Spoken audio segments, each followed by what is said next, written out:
जगातील 7 आश्चर्य या सिरीज मध्ये आजचे आश्चर्य आहे चीनची भिंत, the great wall of China. काय आहे याचा इतिहास, चला बघूयात। 20,000 किलोमीटर पेक्षाही जास्त लांबीची ही भिंत चीनच्या पूर्व समुद्र किनाऱ्यापासून पश्चिमेच्या गोबी वाळवंटापर्यंत बांधली गेली।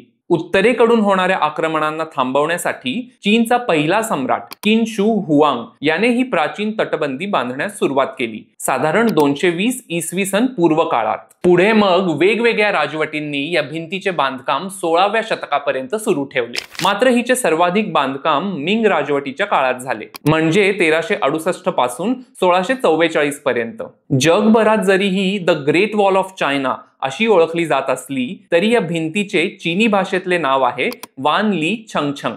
विटा, दगड, चुना, माती आणि लाकूड वापरून बांधण्यात आलेली ही भिंत खरं तर एक सलग नाहीये। मध्ये मध्ये त्यात संरक्षणासाठी बरेच टॉवर्स, बॅरॅक्स आणि काही किल्ले देखील बांधले गेले। अंतराळातूनही दिसणाऱ्या या भिंतीला 1987 साली युनेस्कोने जागतिक वारसा स्थळ म्हणून घोषित केले। या भिंतीला जगातील सर्वात मोठी स्मशानभूमी सुद्धा म्हटले जाते। जे कामगार कामचुकारपणा करत किंवा कामात दिरंगाई करत त्यांना जिवंतपणीच या भिंतीत गाडण्यात येत असे।